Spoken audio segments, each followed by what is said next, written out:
Hey guys, in this video I'm going to be explaining a topic that I'm quite fond of. So I'm just going to give a quick disclaimer though. At the start of this video I will be talking about quite a bit of physics, so if you're not interested in that, you can just skip forward in the video and that's it. However, I do suggest sticking around because it's very interesting and I think it'll give you guys a much better idea of what this is about. So, stars. How can we measure their distance? Well, through parallax. Now, parallax is a very interesting way that scientists have figured out how to find the distance of a star to us. So, the way that it works is we start in January, and in January we're 1 astronomical unit from the sun, which is just a very, very far distance. Then, when 6 months pass, we are in July, and then we are also 1 astronomical unit away from the sun, but we're just in the opposite direction. So this means that we're as far away from our initial position as possible. Now, if we look at the star from an initial position of January, we will see that the star is in the right side of our view of other stars, because all these other stars that are really, really far away, their position will not change from when we look at them at the start or at the end, because they're just so far that the change in position will be negligible. Now, this star that we're looking at is going to be represented as a red dot in the center of the sky. Obviously, this is a very exaggerated diagram, so it's going to be a very large change in position, but it's just to illustrate essentially what's going on. So this red dot initially in January, we can see that it's on the right side of the background stars.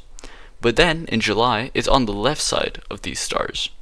So as you can see, at the beginning we're looking at it from this side to be able to see the star, and then we're looking at it from this side.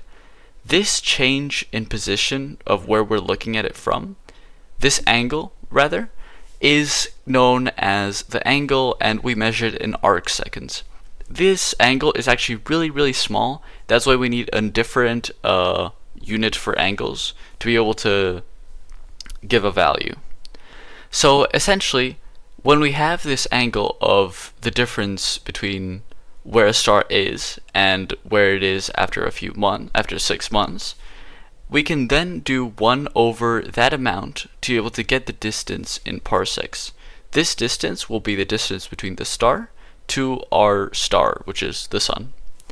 Of course, there are a lot more calculations that are done in the middle of this to be able to explain why the conversion is so simple. However, I will not be going into this because it's not the aim of the video, but it's very interesting, and this is how scientists have been able to condense it so that it's just a really simple equation. So essentially, all that we need to know about this part is that 1 over the angle for the change in distance of a star gave us the distance of that star to our star in parsecs. We also have a bunch of formulas that help us determine the distance of 1 parsec in light years, and then light years to meters, and the astronomical unit I was mentioning earlier into meters. So this is the distance that is from the Earth to the Sun, and then from the Sun to the Earth in the opposite sides of the months, so 6 months apart. Now, how does this tie into Star Wars? So, as y'all probably very well know, there's the line in The New Hope where Han Solo says that the Millennium Falcon is the ship that made the Kessel Run in less than 12 parsecs. Obviously, y'all probably know really well this line, but maybe some of you have not really thought it through and been like, wait, 12 parsecs, that's probably like a very short period of time. But wait, parsecs is not a unit of time. It is actually a unit of distance, since, as we mentioned earlier, it is the distance between a star and our closest star, which is the sun. How can this be the case? Because I personally have always thought that parsec was a unit of time, because, if he's talking about doing the Kessel Run, it's probably about doing it quickly and not doing it in a short distance, because that doesn't really make sense in my head. But then I found this diagram, which is really, really, really nice and explains it perfectly. So, this is a representation of the Kessel Run. As you can see, these are the spice mines of Kessel, where Han Solo wants to go to, or really the distance or the travel that he takes. So, This is the Millennium Falcon, and this is the route that people usually take to get to Kessel. As you can see, it's a pretty long route, and it's not the most efficient. But Han Solo, what he does is he takes this route, which goes through a lot of bad stuff. Of course, these could be asteroids, black holes, supernovas, I don't know, whatever bad stuff is in the middle. And he manages to do the route in 12 parsecs, which means that he does it in a very short, distance instead of a period of time.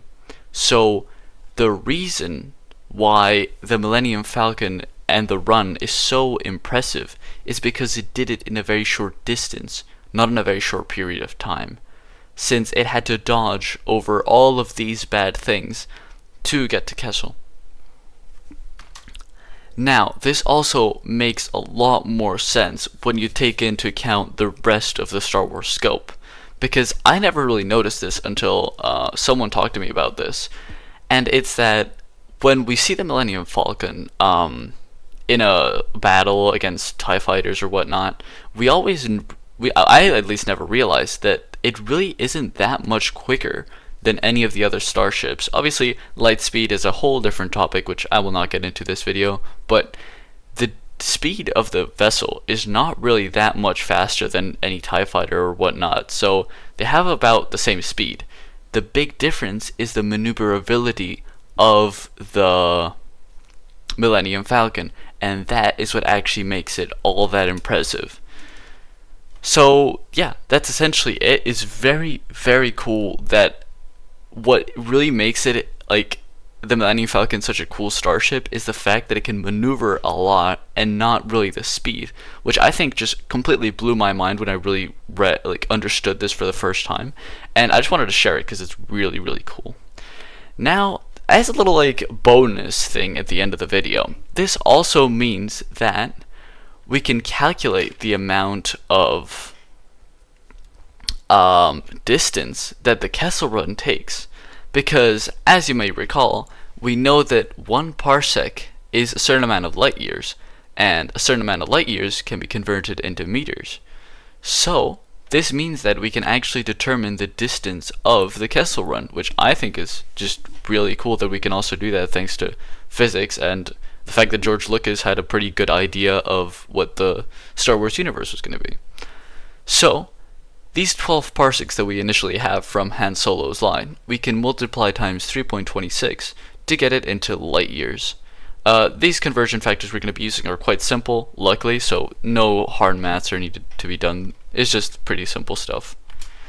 Now, once we have it in light years, we can then do times 9.64 times 10 to the power of 15 to be able to get it into meters. So this is actually the amount of meters that the Kessel Run is. And just for anyone who wants a little bit of clarification on it, this means that the Kessel Run is this long.